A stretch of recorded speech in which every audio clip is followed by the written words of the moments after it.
Hey, how's it going everyone? I hope they're all having an amazing day.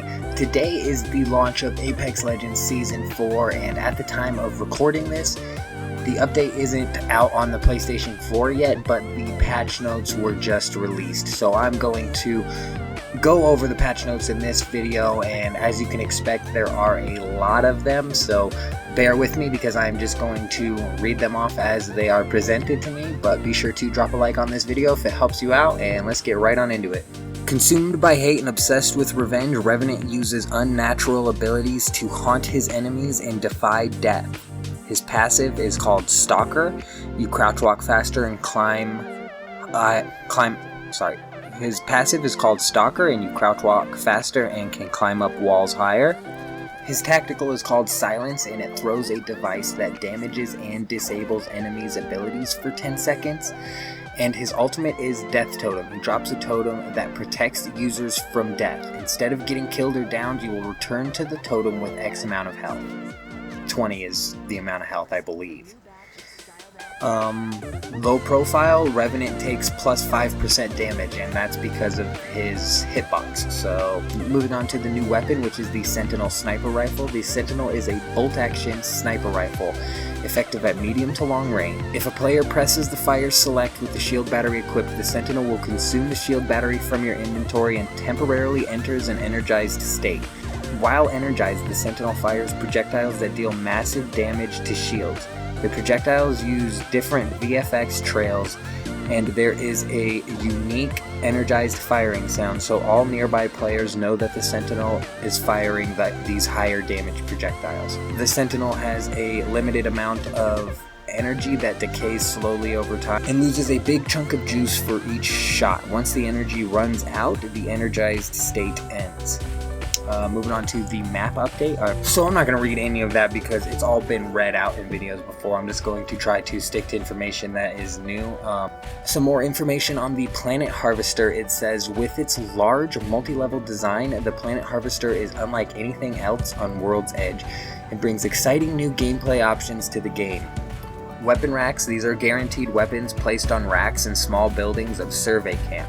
You'll recognize them from training or the firing range, and this should give players who prioritize a good weapon over premier drop location a new decision to make. Moving on to Ranked Series 3 information. Moving on to the anniversary login gift for the first week of Season 4 Assimilation. Anyone who logs in during that time will receive the anniversary gift, which includes Year 1 Origami Flyer Charm, and a Year 1 loyalty badge, and 10,000 experience for your first match of the day, available each day. The loyalty badge comes in 3 different flavors depending on when you took your first leap from the drop ship, so feel free to flex on all your latecomer buddies. Kinda sucks because the account I play on now isn't the account that I started playing on Apex Legends in back pre-season 1, but whatever. This is where it gets juicy. Loot. There's new loot called Sniper Ammo, 10 shots per pickup. The designer notes are as follows, and they say, our goal here is to create a deeper, more balanced, long-range meta. Since snipers shared ammo types with SMGs and LMGs, there wasn't a great way to put ammo scarcity on sniper rifles without really penalizing the more ammo-hungry weapons that use the same ammo.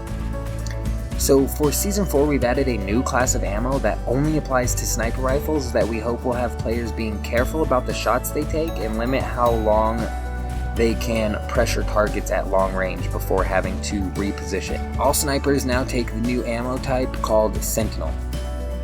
Longbow DMR, triple take, and the charge rifle now uses 1 sniper ammo per shot, and the magazine holds 4 shots.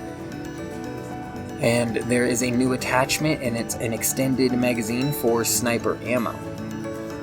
Energy ammo now gives 30 ammo per pickup instead of 20. Most ammo players' pickup come from packs that spawn next to energy weapons on the ground. Now, there are only 2 energy ammo weapons in Apex. We needed to up the ammo per brick to keep the energy ammo from being too scarce. The following items have been removed from the game: the turbocharger hop-up and the extended energy mags for energy ammo.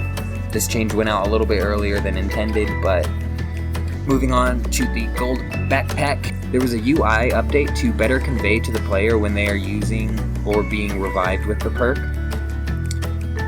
Weapons. Designer notes state here that we want to shift up what weapons are the strongest. Also, we're aiming to reduce the power of some weapons that seem too strong and give a little boost to some weapons that haven't been performing as well as we'd like.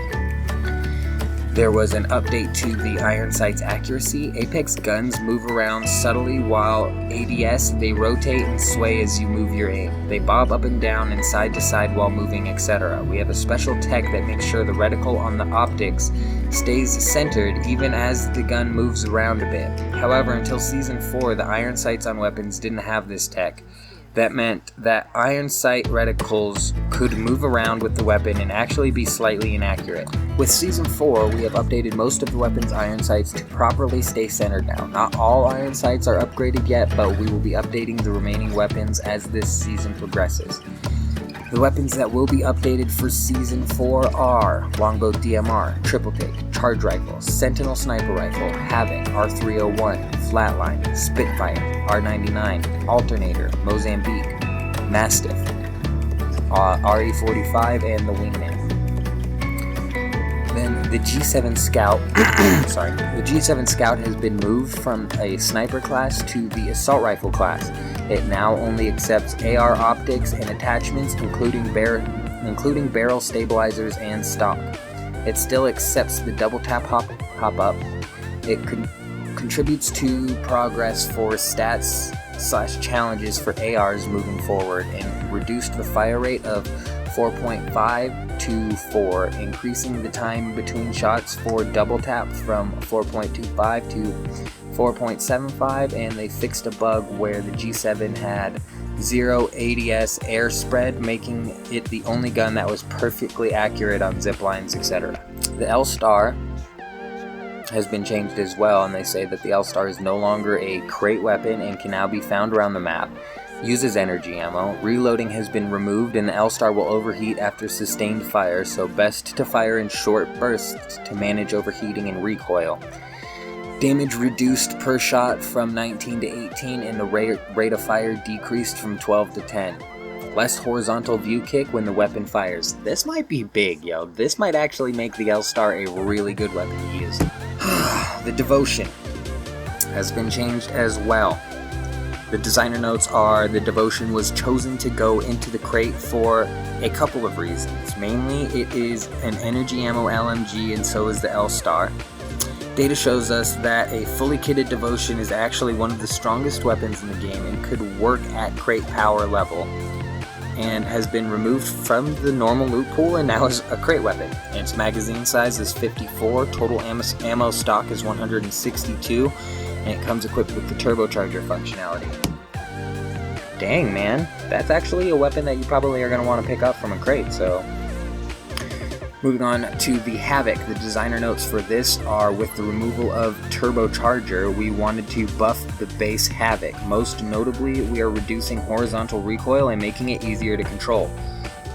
The Havoc no longer accepts the turbocharger hop-up because the turbocharger has been removed from the game, but can still equip the select fire, and decreased time between shots when using select fire hop-up from 0.77 to 0.56. That's big. The R99 has reduced damage per shot from 12 to 11 and increased magazine size for the first 3 tiers. Prowler, increasing damage per shot from 14 to 15. Hemlock, increased single shot rate of fire from 5.6 to 6.4. Wingman adjusted magazine sizes, its base is now 5, the common heavy mag is 6, rare heavy mag is 7, and the epic heavy mag is 8. The EVE 8 double tap hop up reduced the delay between bursts from 8.5 seconds to 0.8 seconds. Sorry. The Mastiff fixed an exploit that players discovered and reported where you could rapidly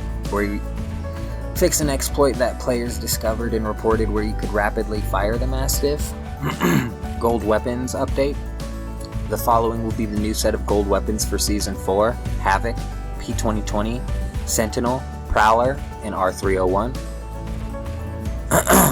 Okay, now we're moving on to some changes that they did with the Legends, starting off with Bloodhound. Downing, not killing a player, adds 5 seconds to Beast of the Hunt timer. It is possible to exceed starting time with successive kills. Interesting. Crypto, EMP no longer destroys friendly Gibraltar dome shields. Dome shields can no longer stick to Crypto's drone. So you can't have a moving dome shield anymore. Moving on to bug fixes, they fixed, that's kind of unfortunate, they didn't add any of the buffs into the Legends that I was kind of hoping for, but let's move on to the bug fixes. They fixed a bug that was causing players to reach account level 500 to crash. Fixed a bug where players' level text would appear on the badges of level 100 badge when it wasn't supposed to. Fixed the bug for some cases where players were unable to equip weapons from care packages when attempting to swap it with an existing weapon. Fixes for a few bad spots in World's Edge where players were getting stuck or getting to places they shouldn't. Thank you to everyone that's been capturing and reporting these issues, and keep them coming. Fixed a bug where sometimes when the jump master disconnects, then the followers in their squad would float in midair and be unable to unfollow. Oh man, it's a messed up bug. And just general stability fixes. Moving on to quality of life. They fixed fixes for cases where approaching the edge of the circle would make the player's screen turn almost white. Updated colorblind setting based on players' feedback. Community Quest added a random favorites option for unlocked skins that can be found in the Legends customization menu. You'll see an option to favorite a skin that you've unlocked. It's the Y or triangle button on consoles. Choosing random favorite option from the skins menu will randomly cycle your chosen favorite legend skins in between matches. Interesting.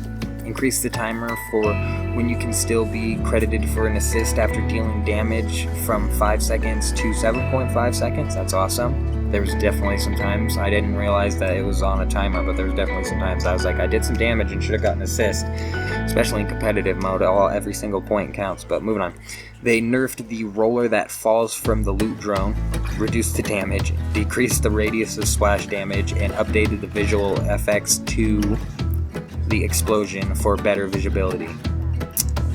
Target compensation and melee target compensation options have been moved to advanced look controls menu. Oh, here's something interesting. I'm reading these all live, so I didn't write any of this yet.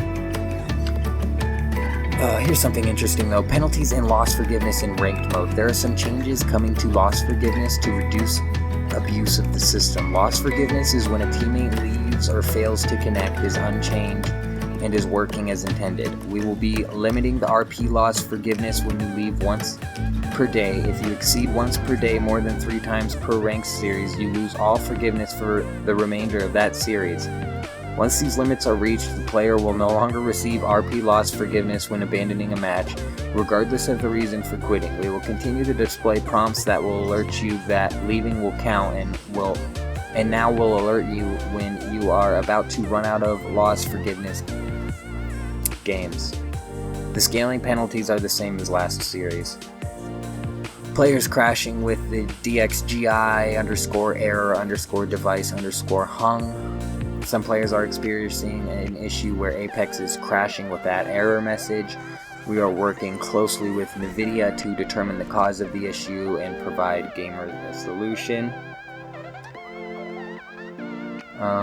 Guessing that has something to do with your graphics card, which kind of sucks, but hopefully they can get that fixed for you.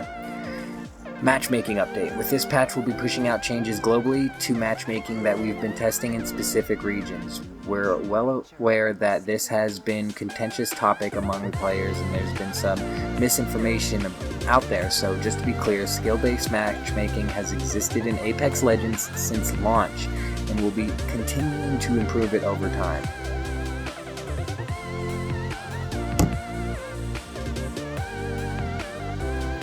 Looks like that's it for any of the big changes that they had up in the patch notes. I hope you guys enjoyed the video. I'm sorry that it was long and drawn out and I probably sounded extremely monotone. I just was reading off a bunch of information to the best of my ability. Anyways, I hope to help you guys out. Drop a like on the video and I'm out.